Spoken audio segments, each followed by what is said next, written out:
스스로 생을 마감하려 한 청년들을 법정에서 따뜻하게 위로하고 배려한 판사가 있어 화제가 되고 있습니다.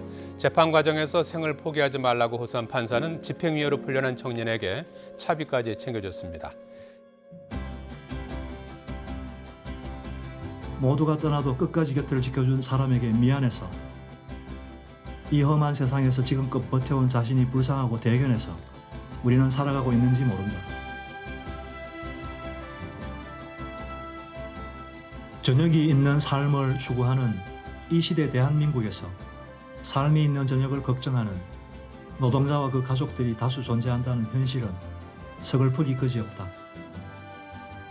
사람이 사람에게 할 수 있는 가장 잔인한 일은 혼잣말 하도록 내버려 두는 것이다.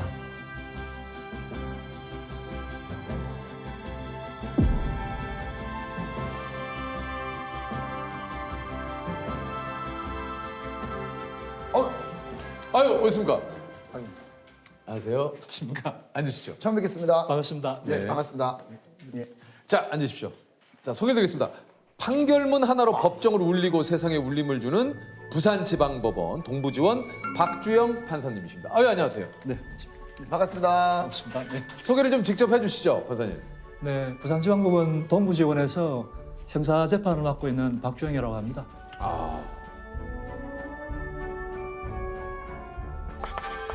판사로 일을 하신 지는 얼마나 됐습니까? 네, 제가 2006년 1월 5일자로 법원에 임관을 했으니까 이제 16년이 좀 넘어가고 있습니다.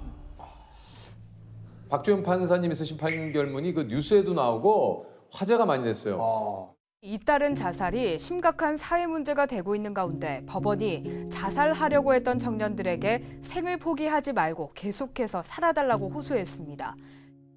그 지난 2019년이죠. 울산에서 자살 방조 미수 혐의로 기소된 청년들에게 박주영 판사님이 쓰신 판결문이 있는데 당시 재판을 받았던 청년들이 좀 어떤 상황이었습니까? 네, 3명이서 같이 자살하려고 시도했던 사건인데 동반 자살을. 네. 혼자 자살을 시도하다가 계속 실패한 피고인들이었는데 그래서 혼자서는 안 되겠다라고 생각하고 한 피고인이 SNS에서 같이 자살할 사람을 모집을 했습니다.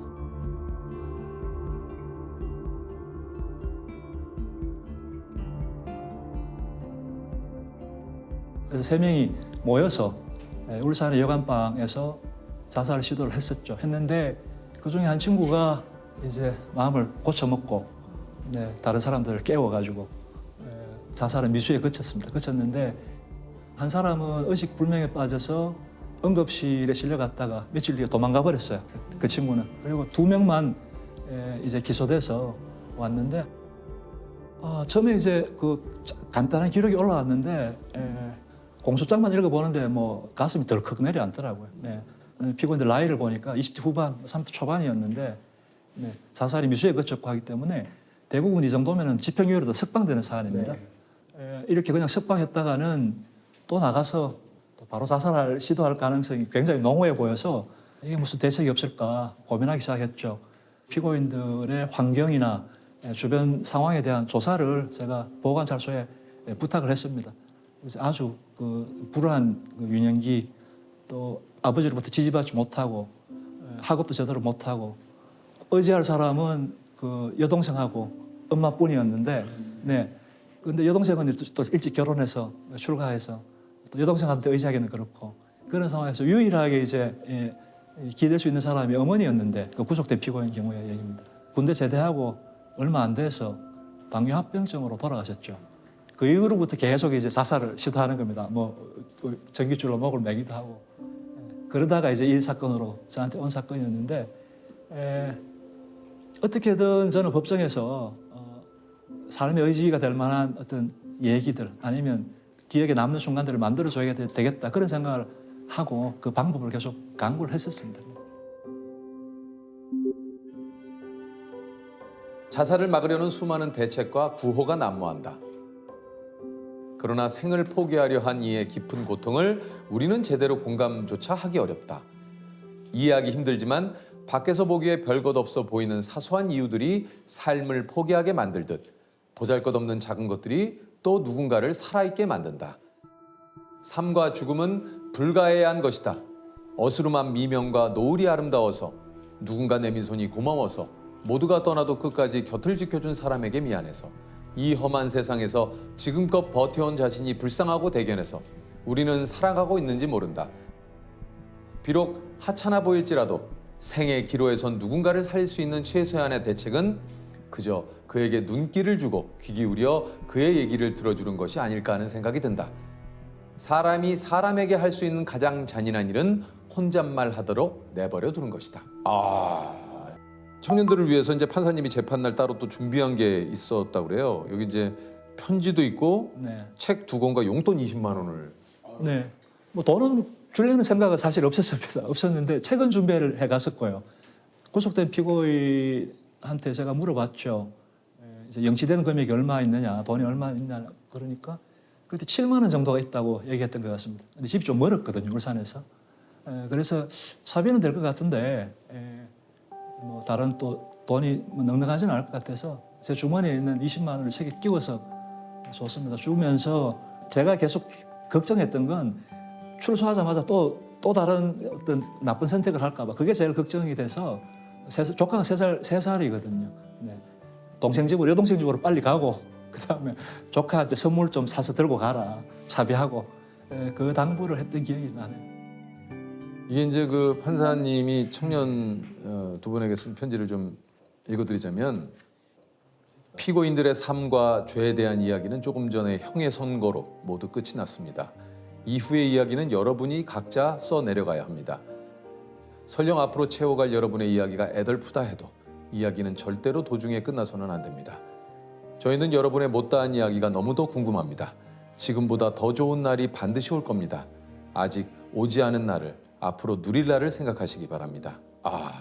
참 지금 이렇게 들어도 참 뭉클한데 그 재판 이후에 그 청년들이 어떻게 살고 계신지 혹시 소식 들으셨습니까? 네, 그게 저도 너무 궁금하더라고요. 네. 궁금해서 재판 그날 구속된 피고인이 풀리는 날 바로 그날 당일에 여동생 집으로 전화를 제가 그랬더니만은 구치소에서 나오자마자 바로 이제 그쪽 그 여동생 집으로 갔다라는 얘기를 듣고 거기서 같이 밥을 먹으면서 우리 재판부 전화를 받았다 그래서 일단 그날 뭐 너무너무 홀가분한 마음으로 퇴근을 했고 그리고 그래도 또 계속 궁금하니까 네. 한 6개월쯤 지나서 그 보호관찰소에 그 피고인이 치료를 잘 받는지 정신과 치료를 제가 그 부과를 했었거든요. 심리 치료 같은 거.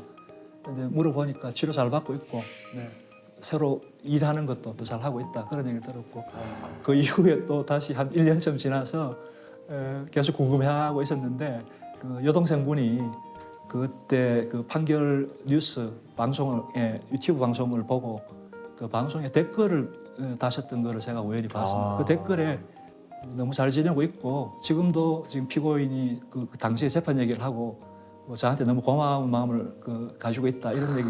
그래서 앞으로 뭐 이렇게 열심히 살겠다라는 그런 내용을 댓글로 남기셔서 정말 말할 수 없이 기뻤습니다.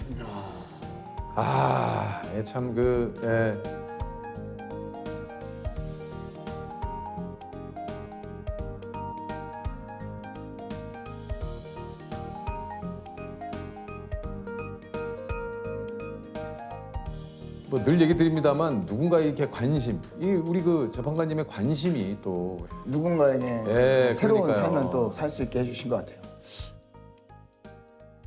지난 2019년이죠. 생활고 때문에 이제 아이들을 먼저 살해하고 죽음을 선택한 부모에게 판사님이 쓰신 판결문이 알려졌는데 그 판결문도 제가 조금 읽어드리겠습니다. 우리는 살해된 아이들의 진술을 들을 수 없다. 동반 자살은 가해 부모의 언어다. 아이의 언어로 말한다면 이는 피살이다.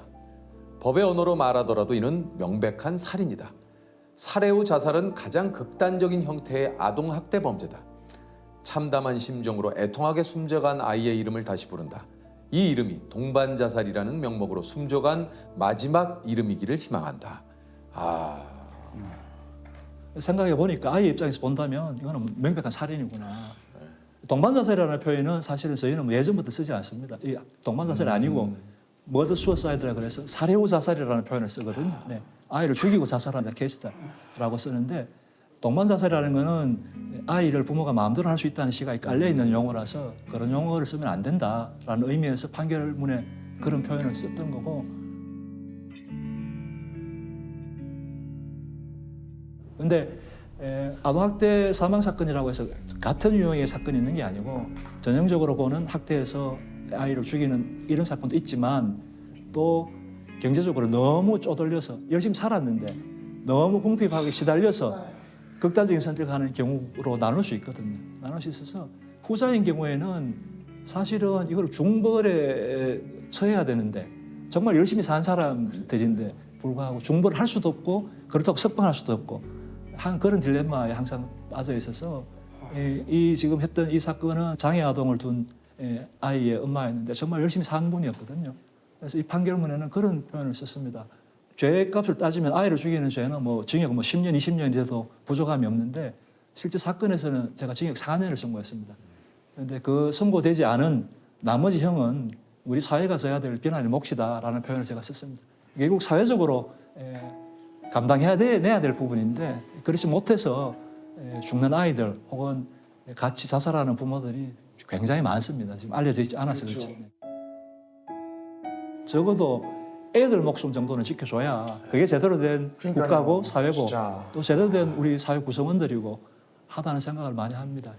이게 한 사람의 아이가 아니거든요. 이게 우리가 사회적인 부모라는 표현을 제가 쓰는데 우리 아들이고 우리 딸들이거든요. 그런 아이들이 그치지 않고 있거든요. 그러니까요. 좀 더 관심을 가지고 주위를 둘러봐야 하지 않나 싶습니다. 맞습니다, 네. 맞습니다. 여기 그 또 하나의 판결문이 있는데요. 2014년 울산에서 계속된 산재 사건의 판결문입니다. 노동자 혼자서 크레인으로 철판을 옮기다 철판에 끼어 숨지는 사고가 있었습니다. 위험한 작업은 하도급 업체에 떠넘기는 외주화가 원인이었습니다. 선박 건조 현장이었는데 한 달 사이에 4명이가 죽었습니다. 사망했는 사건인데 도저히 이해가 안 되더라고요. 왜 이런 큰 회사의 사업장에서 한 달 사이에 사람들이 죽어나가니까 몇 년 전에도 전력이 계속 있고 이게 도대체 무슨 잘못이 있는가를 눈으로 확인하지 않으면 판결 쓰기가 좀 어렵겠다라는 생각이 좀 들었습니다. 그래서 검찰하고 피고인 측을 설득해서 제가 직권으로 그 현장에 나갔었는데 실제로 가서 보니까 상상하는 것보다 훨씬 위험하더라고요. 그 배 안에서 거의 기다시피 해서 다녔는데 불도 잘 안 들어오지 않고요. 근데 뭐 용접하는 옆에서 용접하고 있고 실제로 노동자가 근무한 환경 그리고 그 사람이 그곳에서 실제로 사망한 장소에 가보면 전혀 느낌이 다르죠. 사망했을 당시의 그 심정 이런 것들이 고스란히 느껴져서 무거운 마음으로 힘든 생각으로 판결을 썼습니다. 저녁이 있는 삶을 추구하는 이 시대 대한민국에서 삶이 있는 저녁을 걱정하는 근로자와 그 가족들이 다수 존재한다는 현실은 서글프기 그지없다. 우리나라에서 산재 사고 빈발의 가장 큰 원인으로 거론되는 위험의 외주화가 이 사건 각 사고에도 여지없이 그 모습을 드러냈다는 점에서 이 부분을 언급하지 않을 수 없다. 이 우주상에 사람의 생명보다 귀한 것은 있을 수 없다. 빈부나 사회적 지위, 근로 조건의 차이가 현저한 여명의 격차로 이어지는 사회는 암울하다. 피고인들 전부에게 예외 없이 금고형과 징역형을 선택하여 무겁게 처벌하는 이유는 생명은 계량할 수 없는 고귀한 것임을 다시 한번 환기하고자 함에 있다. 제일 가슴 아픈 거는 뭔가 하면 이제 위험의 외주화라는 말이 계속 나오는데 기업에서는 비용을 절감하기 위해서 비용이 싼 하청업체들한테 가장 위험한 일들을 위험하고 단순한 일들을 맡깁니다. 맡기죠. 그러면 그 하청업체에서는 또 가장 임금이 싼 노동자들 미숙련 노동자들한테 그 사건들을 맡기죠. 제일 위험한 사건을 제일 경험이 없는 사람들이 하는 겁니다. 근무한 지 하루 만에 산재로 돌아가시고 그런 분들이 많죠. 그러니까 나이가 많거나 아니면 어리거나 한 사람들이 제일 값이 싸거든요. 사람의 목숨이 이 경제적인 그 비용으로 좌우지우지 된다는 사실이 너무 서글픈 거죠.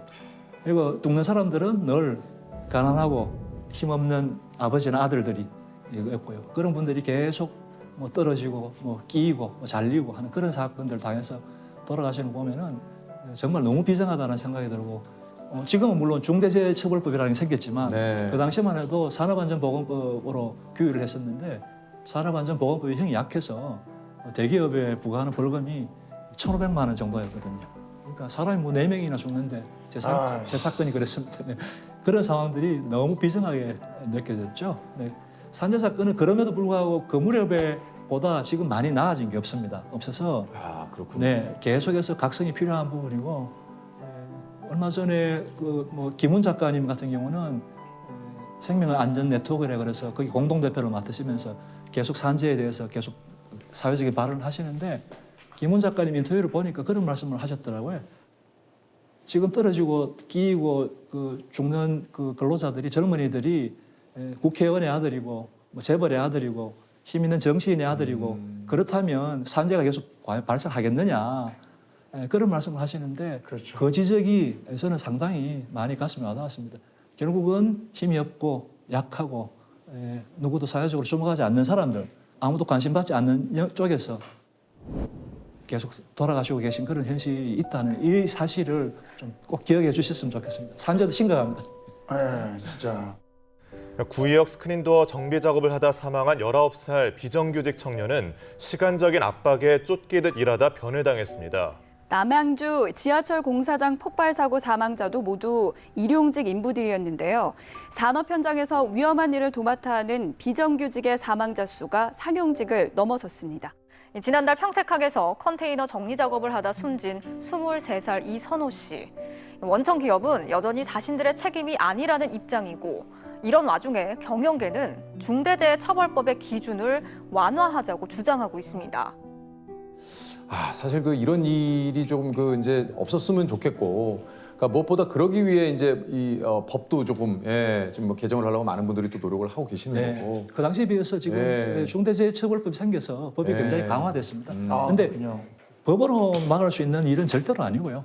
생명을 존귀하게 여기고 그리고 그 생명이 누구라도 부자든 뭐 빈자든 사회적 소수자든 누구의 생명도 귀하다고 느끼고 서로 보호해 주려고 하는 사회 구성원들의 의지가 없으면 해결하기가 좀 쉽지 않은 문제입니다. 맞습니다. 진짜 맞습니다. 이게 뭐 참 진짜 지금 뭐 예전에 비해서 그런 인식들이라든가 이제 관심이 이제 지금은 뭐 많이 높아지긴 했습니다만 아직도 그런 사고가 또 계속 일어나고 있기 때문에 지속적인 관심을 통해서 이런 것들이 좀 변화하고 이런 사고가 좀 없었으면 좋겠습니다. 네. 이참 판결문을 이렇게 조금 보다 보면 어떻게 이런 판결문을 쓰실 수 있을까? 요 짧은 문장에 이 사람의 마음을 움직이는 원래 좀 이제 글을 잘 쓰시는 것 같아요. 어떻습니까? 이게 좀 판사님. 모르겠습니다. 그거 잘 모르겠는데 판사는 사실은 문제를 해결하는 사람이 아니거든요. 사건을 미리 막는 사람이 아닙니다. 정책을 세워서 미리 막는 사람이 아니거든요. 벌어진 사건을 그냥 처리하는 사후에 수습하고 처리하는 사람에 불과합니다. 그런데 그러다 보니까 굉장히 무력감에 빠지는 거죠. 제가 아동학대를 아무리 강하게 처벌해도 계속 아동학대 사건이 들어옵니다. 산재 사건도 들어오고요. 그런 사건을 쭉 처리하다 보면 제일 가장 먼저 드는 생각은 무력하다. 내가 힘이 없구나라는 생각. 그리고 하나는 이제 제 스스로도 저를 보호하기 위해서 무감각해지는 거죠. 사건이 무감해져야 됩니다. 계속 몰입하고 공감하면 제가 견딜 수가 없어서. 견딜 수가 없으니까. 그래서 어느 정도 선에서 이제 사건하고 타협을 하기 시작하고. 근데 재판을 쭉 그렇게 하다 보니까 과연 이게 뭐 하는 짓인가라는 생각도 들고 과연 이렇게 재판해서 이 재판으로 우리 사회가 조금 더 나아갈 수 있는가, 좀 더 정의로워질 수 있는가라는 생각을 하니까 너무 답답하더라고요. 그래서 제가 주어진 상황에서 할 수 있는 일이 뭘까, 조금이라도 할 수 있는 일이 뭘까 생각해 보니까 형사 판결의 양형의 이유라는 부분이 있습니다. 그 부분은 조금 자유롭게 쓸 수 있는 부분이거든요. 그 부분에 있어서 내가 좀 사람들의 마음을 움직일 수 있는 글을 써보자. 그래서 피고인들한테는 좀 반성하게 하고 피해자들한테는 위로를 주고 사회 구성원들한테는 이런 참혹한 사건이 있다. 우리가 해결하지 못하는 사건들이 계속 발생하고 있다. 안 보이는 곳에서 관심을 가지고 각성하자라는 메시지를 던져주려고 저는 나름대로 몸부림을 친 결과가 그런 판결물이 아닌가 싶습니다. 진짜 판사님 박수를. 진짜 우리 대한민국에 이런 또 판사님이 계시다라는 게 저 한편으로는 참 든든하고 참 뿌듯하고. 판결을 이렇게 쓰는 것에 대해서 사실 비판이 많습니다. 공적인 문서이기 때문에 감상적인 글을 쓴다는 것은 사실은 금기시하는 그 거래 형식이죠. 저한테 대해서 비난도 있습니다. 사실은 뭐 흔히 말하는 감성팔이 아니냐 뭐 이런 비난도 있고 어디 판결에 수필을 쓰느냐라는 얘기도 있는데 저희가 그런 걸 다 감안하고 쓰면서 했던 생각은 뭔가 하면은 사람 살리는 일인데 무슨 뭐 다른 게 뭐 필요하겠느냐 그런 생각을 많이 했습니다. 네. 개인적인 비난이나 이런 거는 뭐 얼마든지 감수할 수 있고 혹시라도 구설에 오르면 판사직은 뭐 그냥 접어도 된다라는 생각으로 썼고 우리 사회를 조금 더 좋은 방향으로 이끌 수 있는 그런 계기가 된다면 뭐 그런 거는 별로 중요한 문제라고 생각을 안 했습니다. 근데 뭐 다행히 그게 좀 좋은 쪽으로 받아들여 주셔가지고 결과가 저로서도 뭐 참 보람 있었던 사건이었죠. 네. 오늘 판사님이시니까 판사님이 생각하는 판사는 어떤 일을 하는 사람 같은지요? 네, 판사는 기본적으로 법을 해석하고 선언하는 사람입니다. 한마디로 제가 표현하자면 흔히 하는 말인데 판사는 마지막에 쓴 사람이다라는 표현을 많이 합니다. 실질적으로 국가 권력이 법원 이후에는 판단하는 사람이 없거든요. 그래서 저는 항상 뭐 다른 후배 판사들이나 동료 판사들한테 젊은 판사들한테 그런 얘기를 하는데 우리 뒤에는 아무것도 없다 그런 얘기를 많이 하죠. 저희가 쉽게 무너지거나 부러지면 자유라든지 인권이라든지 뭐 생명이라든지 이런 것들이 하찮게 여겨질 수 있고 함부로 취급될 수 있기 때문에 마지막에 서서 버티고 서서 사람들을 보호해주는 역할을 하는 게 바로 판사다 그런 생각을 하고 있습니다. 자, 우리 저 공통 질문 한번 우리 조셉이 한번 드려볼까요? 나를 가장 똑바로 서게 하는 건 이것이다. 염치다. 염치다. 왜 염치라고 생각을 하셨습니까? 정의나 뭐 선 같은 이런 개념들이 굉장히 중요한데 이건 굉장히 모호하고 추상적이거든요. 바로 파악하기가 어렵습니다. 그리고 정의나 선을 추구하다가 대부분 헤매는 경우가 많습니다. 저도 지금 법 공부를 한 지가 한 30년 넘었고 매주 정의가 뭔지 이렇게 선언하고 있는 사람이지만 뭐가 정의냐, 뭐가 선이냐, 악이냐 구별해보라고 하면 구별을 잘 못하거든요. 정의할 수가 굉장히 어렵습니다. 그런데 이렇게 모호하다고 생각하기 시작하면 결과가 어떻게 되는가 하면 정의나 선을 회의하기 시작하는 거죠. 그리고 냉소합니다. 정의가 어디 있어? 선이 어디 있어? 악은 어디 있어? 이렇게 냉소하기 시작하는 거죠. 그게 바로 악이나 불의의 노림수라고 저는 생각하거든요. 그래서 사람들이 포기하고 뭐가 옳은 길인지 뭐가 그런 길인지에 대한 탐구를 포기하려고 하는 것이죠. 그게 가장 경계해야 될 지점인데요. 근데 그걸 이제 가늠해 볼 수 있는 것들이 뭔가 하면은 염치 같은 것들입니다. 내가 염치 있게 사느냐, 부끄러운 마음을 가지고 행동하느냐, 사느냐. 그러면 좀 더 정의롭고 선에 가까운 삶을 산다. 또는 뭐 비슷한 것들, 공감도 될 수 있고, 뭐 배려도 될 수 있고, 혹은 작은 예의나 매너도 될 수 있고, 이런 것들을 잘 지켜나가는 삶이라면은 좀 정의롭고 선한 삶이다라고 얘기할 수 있는 것이고, 여기에 좀 벗어나 있다고 생각하면은 내가 조금 지금 좀 잘못된 길로 가는구나 이렇게 판단해 볼 수 있는 것이죠. 그래서 저는 염치라는 게 굉장히 중요한 가치라고 생각합니다. 그래서 저를 똑바로 세울 수 있는 건 바로 염치라고 생각합니다. 염치. 그 염치만 지켜도 사실은 우리 사회가 어떻게 보면 그 염치가 또 기본이 될 수 있는 거잖아요. 그럼 가장 기본적인 그리고 진짜. 작지만 가장 기본적인 정말 우리가 이곳에 안 와야 되지만 절대 앉지 말아야 될 때가 여기죠. 그렇죠. 이제 피고인석. 여기. 아우 여기 나 등 뒤에 있는 것만으로도 아주 피곤해. 근데 느낌이 약간 묘한 것 같아요 여기는. 뭔가 아유 안녕하십니까. 예. 야. 반갑습니다. 이쪽으로 오시죠. 안녕하세요. 예. 예. 안녕하세요. 예. 예. 안녕하세요. 예. 예. 반갑습니다. 저 이렇게 웃으시는 모습 거의 처음 뵙는 것 같아서. 아니 그렇습니까? 네.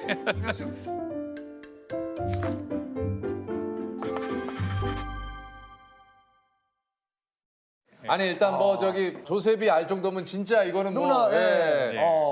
우리나라 사법사상 최장 기간 8년간 소년 재판을 맡은 호통 판사 우리 천정호 판사님입니다. 반갑습니다. 반갑습니다. 예. 2020년 어린이날 유공자 포상식에서 옥저 근정 훈장 공무원으로서 공적이 뚜렷한 사람에게 수여하는 훈장.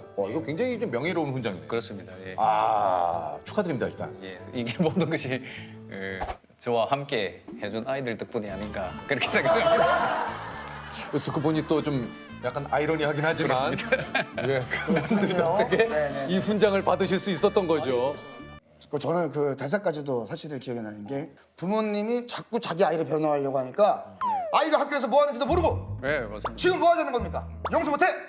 용서 안 합니다! 딱 하는 거예요.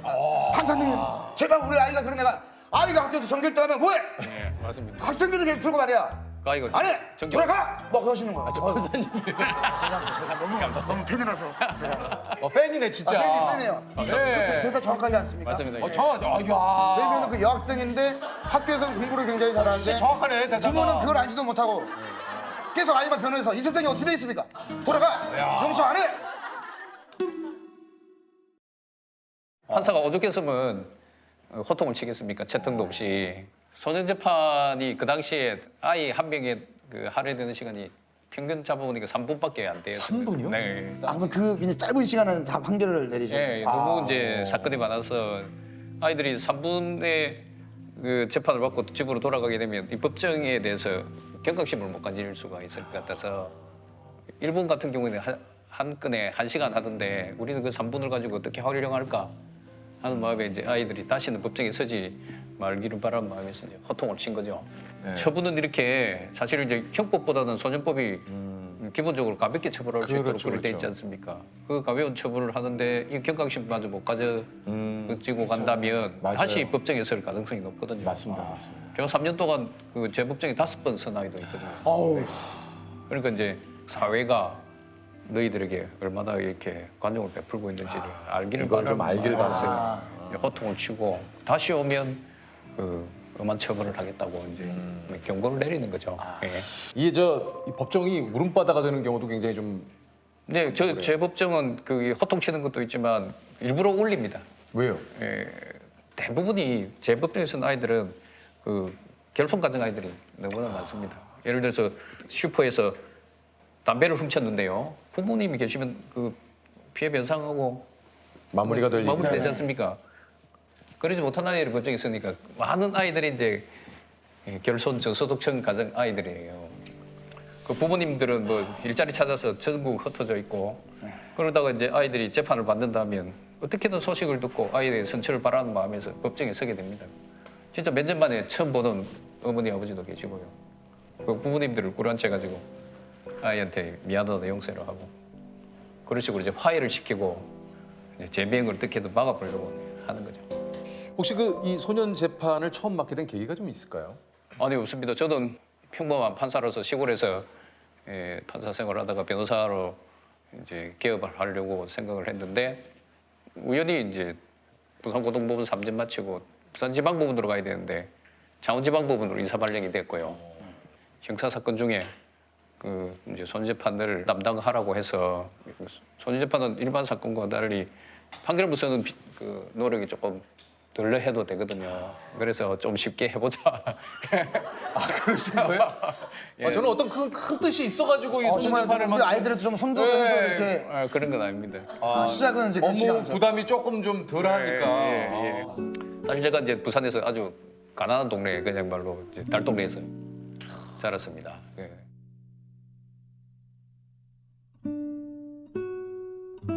중학교 친구 한 명이 그 친구는 우연히 이제 잘못된 길을 가가지고 부산의 유명한 조폭에 가담했다가 지금 무기징역수로 목포 교도소에서 친구분이요. 25년째 지금 복역하고 있고 저도 판사 생활 24년째 하고 있고 그리고 제 주위에는 이제 그런 친구들이 참 많았습니다.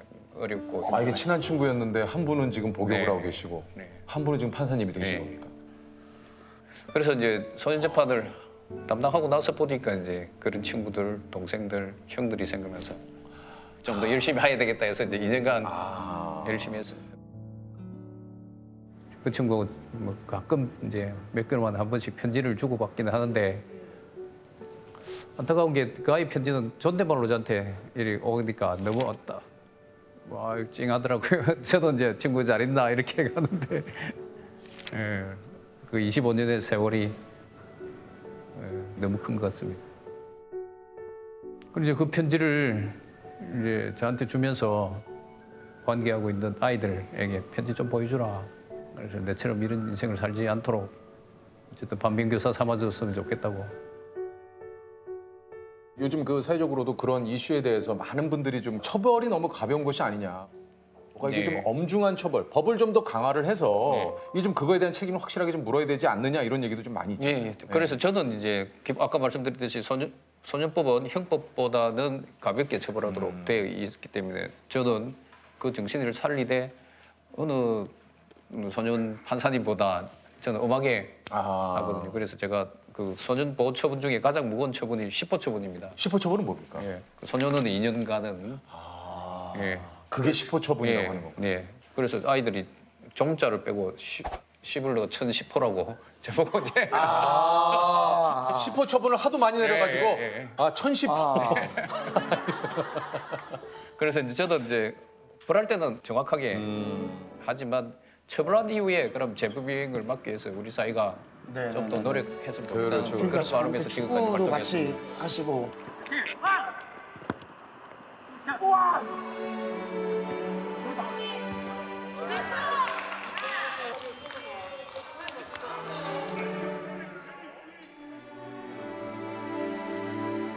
피해자 보호 같은 경우에도 저희들이 법적으로 할 수 있는 한계는 분명히 있는데 부산 여성 폭행 사건에서 그 피해자가 제가 아직도 교류를 하고 있거든요. 그렇습니까? 예. 그러니까 우리가 권한 없지만 우연히 그 아이하고 소통이 돼가지고 장학금을 모아서 아이한테 주고 그래서 이제 중학교 졸업도 제가 할 때까지 지켜보고 법이 없다 하더라도 우리가 좀 더 피해자들을 우리 사회 전부가 좀 안아주시면 맞습니다, 맞습니다. 피해자 맞습니다. 문제도 해결될 수 있지 않을까 맞습니다. 그런 생각입니다. 혹시 좀 8년간의 또 이 시절을 돌아보면 예. 가장 기억에 남는 사건이 또 많이 있을 것 같아요. 어떤 예, 사건이 좀 기억에 남으시나요? 그 여학생들이 그 비행을 저지르게 되는 게 대부분이 이제 가출을 하게 되면 이제 또 원조 교제를 통한 성매매를 하거든요. 성매를 하면 아이들이 잘 이렇게 자기 자신을 돌보지 못하기 때문에 임신을 하는 경우도 있습니다. 현재 우리 그 소년원 그 최대상 그 임신한 아이들을 보살필 수 있는 여력이 부족하거든요. 예. 그래서 이제 임신하게 되면 소년원에 보내야 될 그 비행 내용임에도 불구하고 이제 집으로 돌려 보내는 경우가 많습니다. 근데 이 아이가 이제 가출해서 남자친구들 2명 또 여자친구 1명 총 4명이 이렇게 이제 짝을 지어서 가출해서 이제 많은 비행을 저질렀습니다. 그래서 제 법정에 서게 됐고요. 제 친구에 대해서는 소년 2년 처분을 내렸습니다. 10호 처분을 내렸고요. 10호 처분을 내리셨고. 예. 이 아이도 10호 처분을 받아야 되는데 판사님 제가 임신했으니까 예, 지금 이게 임신한 이유가 그 원조 교제에 나갔다가 강제로 성폭행 당하고 그래서 임신한 거니까 낙태 조건이 되니까 낙태해야 된다고 집으로 돌려보내달라는 겁니다. 그래서 제가 이제 이 사실을 알아봐야 될 거 아닙니까? 알아보니까 그게 거짓말이고 같이 이제 가출했던 남자친구 사이에 이제 임신한 게 경우였어요. 이 경우에 이제 저는 이제 고민을 해야 됩니다. 왜냐하면 이 10호 처분을 해야 될 아이고 이 아이를 이제 소년원에 보내게 되면 낙태 조건이 안 되기 때문에 그 퇴원시키지 않거든요. 그러면 소년원에서 이제 출산을 해야 되겠고. 네. 근데 집으로 돌려보내면 이 고귀한 생명이 이제 희생되는 상황입니다. 그 두 상황에서 이제 소년원 보내게 되면 아이가 미혼모로서 고등학교 1학년 여학생이 이제 출산해야 되고 그렇지 않으면 이제 낙태를 하는 상황입니다. 그래서 여러분이 어떻게 재판을 해야 될지 저 한 달 동안 이 사건 때문에 고민하고 잠도 못 자고 그렇게 했습니다. 그래서 제가 저는 뭐 개인보다는 법관이란 직위가 있기 때문에 근데 먼저 선택을 했죠. 그래서 아이를 소년원에 보냈고요. 소년원에 보내서 이제 임신 9개월 좀 돼서 이제 소년원에서 연락이 왔어요. 판사님 이제 이 아이가 이제 더 이상 낙태할 수 없으니까 집에 가서 출산할 수 있도록 해달라는 겁니다.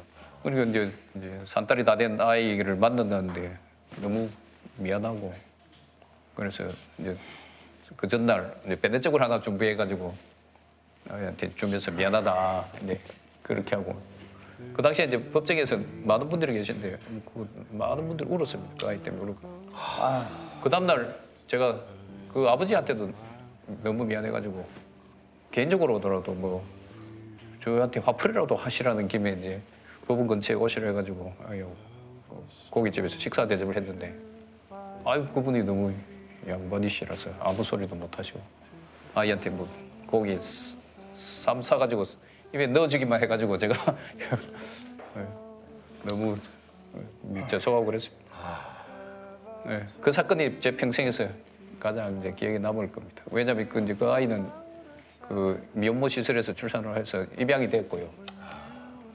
평생 이제 그 비행소녀 재판받은 소녀는 이제 입양한 아이를 기억할 것이고 또 입양한 아이는 또 어머니가 누군지 아버지가 누군지 궁금해할 건데 그런 인연을 제가 만들었다는 게 저로서 가슴이 아픕니다. 그러면 저 판사님 많은 청소년들이 또 네. 지금 이 프로그램을 이제 볼 수도 있는데 네. 좀 한마디만 좀 해주시면 안 되겠습니까? 진짜 이게 지금 뭔가 유혹거리가 오면 미래에 내가 어디에 위치해 있을까를 되돌이키시면 좋겠습니다. 근데 저 이런 말씀 드리면 좀 그럴 수도 있겠지만 예. 굉장히 좀 외모가 귀여우신 것 같다라는 생각이 들거든요. 그래 저도 그런 말씀을 자주 들어요. 그래서 왜냐면 귀엽다는 얘기 좀 많이 들으세요? 아니 그게 아니고 당신이 그렇게 고생했다고 하는데 얼굴 보니까 고상한 표정이 하나도 안 든다 그래. 뭐 사실 그렇게 막 음악이 잘한 것 같지는 않다 그래.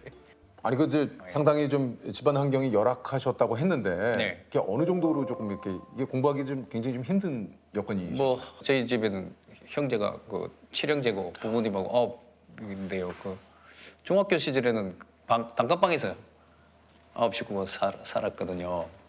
예. 고등학교 때는 뭐 수학여행비가 없어서 수학여행도 못 갈 정도였으니까. 그래서 이제 그 학교에 갔다 오면 저는 그 숙제부터 하고 저녁 먹고 잡니다. 왜냐면 가족들이 많아서 공부를 못 하니까요. 그래서 이제 가족들이 다 주무시는 새벽 1~2시에 일어나서 이제 딱 요거만 상 피워놓고 밤새면서 공부하고 이제 그렇게 이제 저는 살아왔습니다. 아니 근데 저기 졸립지 않아요? 졸립죠. 예. 그렇지만 이제 일찍 와서 정리 다 해놓고 일찍 자면 되니까 지금도 그런 습관이 돼서 보통 9시 되면 지침을 합니다. 야 근데 새벽 1시에 일어나가지고 이게- 그거 잠이 와 누가 시키는 게 아니라 본인이 스스로 어떻게 그거를 이렇게 선택을 그 어떻게 그걸 견뎌내셨을까요? 가난 속에서 그냥 좌절하기는 그렇고 그냥 조금씩 공부하니까 성적은 오르고 그러다 보니까 뭔가 미래의 꿈이 하나하나 쌓여져 간다 그런 느낌으로 이제 혹시 계속 그 해왔죠. 가족분들은 그렇게 혼자 일어나 새벽 1시에 공부하는 거에 대해서 뭐 얘기하신 게 없으세요? 주위 분들이 저보고 돌부처라고. 왜냐면 그 단칸방에서 부모님 부부 사업 하는데 저는 숙제를 하고 있었거든요. 야 정말 대단하네. 야 부부싸움한테 숙제를 하셨다고. 숙제를 하고 짜야 되니까. 그래가지고 저보고 돌부처라고 하더라고요. 아니 보통 그러면 이제 이렇게 일어나서 공부를 하면 누군가 동생들 중에도 한두 명씩 일어나서 예. 갑자기 생을 하나씩 펴놓고 너네들 이러면 내가 가만히 있을 그렇죠. 수 없다. 예. 라면이라도 끓여서 그렇죠. 영향을 부모님이 그죠? 받으니까, 예. 예. 이거 라면 끓여 먹을 라면도 없을 시절인데 어떻게 라면을 끓여요? 그럼 고시는 몇 번 만에 패스하셨어요? 고시는 7번 떨어지고 8번. 정말요? 고시는 진짜 어려. 예. 진짜 말 그대로 78이네요. 빨리 했죠. 아니 저는 공부를 그렇게 하셨다고 그래갖고 한 1차 만에 합격하실 줄 알았는데 제가 뭐 그렇게 탁월한 사람이 아니라서. 그 판사가 딱 되셨을 때는 좀 기분이 어떠시던가요? 판사를 됐을 때는 좋았습니다.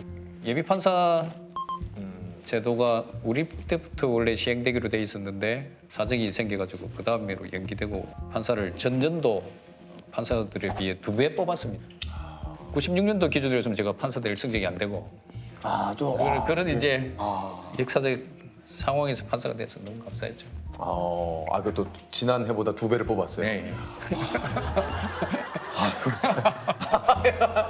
근데 이 뭔가 법조인의 길에 들어서면 대법관, 뭐 네. 대법원장 이런 꿈을 좀 꾸시기도 하지 않습니까? 저는 그렇게 꿈을 꾼 적이 없고요. 솔직히 말씀드리면 우리 칠형제 중에서 저 혼자 대학 나왔거든요. 네. 그래서 한 20년 정도 근무하고 변호사 개업해서 이제 동생들, 그 누나들 챙겨주겠다고 지금 그렇게 생각했기 때문에 저는 승진한다든지 그런 건 전혀 머리에 넣어둔 적이 없습니다. 그럼 뭘 머리에 넣어두셨었나요, 늘상? 제가 그 판사 생활 24년 동안 저희 형제들한테 부탁한 게 두 가지인데요. 하나는 그 사건 청탁하지 마라. 두 번째 손 내밀지 마라. 그러면 제가 부정을 할 수밖에 없으니까 대신 네, 판사를 그만두고 변호사 개업하면 그동안 내가 못한 것 좀 챙겨주겠다. 예. 그렇게 했는데요. 손해재판 함으로 인해 가지고 20년째 그 퇴직할 예정이다. 이제 무산돼 가지고 가족들은 뭐 이런 얘기가 어떨지 모르겠지만 가족들은 계속 변호사만 개업하기를 기다리고 계십니다. 그래서 이제 그 저는 그 뭐 승진한다든지 어느 높은 곳으로 간다든지 전혀 고려해본 바가 없습니다. 네. 아직도 손해재판은 또 판사들 세계에서도 뭐 특별히 선호하거나 하는 것은 아닙니다. 왜냐하면 한 20년 정도 근무하면 변호사로 나가는 경우가 많습니다. 변호사 활동을 함에 있어서 소년보호처분 경력은 전혀 도움이 안 되거든요. 왜냐하면 이 비행을 저지른 아이들의 가정 형편이 어려워서 변호사 선임을 하는 경우가 1%도 채 안 됩니다. 퇴직했을 때 소년재판 전문이라면 소위 말해서 이제 그 영업에 도움이 안 되는 거죠. 처음에 소년재판을 하고 나서 아이들 상황이 너무 심각했고 우리 사회가 이 아이들을 너무 방치하고 또 버리고 있다는 생각을 많이 했습니다. 원래 예상은 2014년도 그 정도 되면 이제 퇴직할 예정이었는데 그게 이제 이 위기 청소년들 처우 개선을 위해서 8년 동안 노력하는 덕택에 여기까지 왔습니다. 저는 그냥 정년까지 국민들께서 주신 이 판사라는 권한을 잘 사용하다가 뭐 퇴직하고 싶고요. 그 다음에 기회가 되는 대로 한사회 이제 구성원으로서 이 비행 청소년들 재비행을 막아서 우리 사회에 좋은 구성원들 많이 조금이라도 더 배출하고 싶은 마음뿐입니다. 아니 뭐 끝으로 좀 뭐 하시고 싶은 얘기 없으십니까?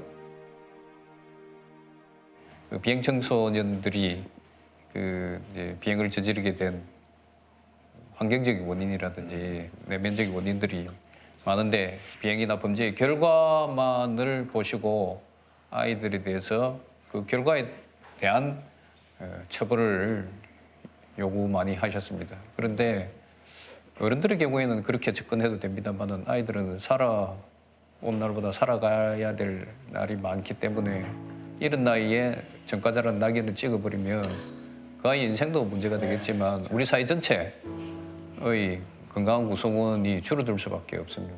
그래서 저는 그것 때문에 엄벌을 하되 처벌한 이후에 그냥 한 사회 구성원으로서 어른으로서 그 아이들을 재비행을 막기 위해서 노력해갖고 우리 국민들께서 비행 청소년들 범죄 결과가 보도되었을 때 거기에만 집중하지 마시고 그 뒤에 이 아이들이 어떤 상황에 처해 있는지 한 번이라도 봐주시면 그 아이들을 이해하는 데 조금 도움이 되고 우리 사회가 좀 더 나은 방향으로 가는데 많은 힘이 되지 않을까 그렇게 생각합니다. 그래서 조금이라도 여러분들께서 관용을 베풀어 주시면 이 아이들이 커서 우리 사회에 참 좋은 어른들이 많았다 하는 그런 추억하는 사회가 되면 좋겠다고 생각합니다. 네. 알겠습니다. 선욱이 잘 있었어? 오늘 친구 왔대. 정욱이 아니면 민규.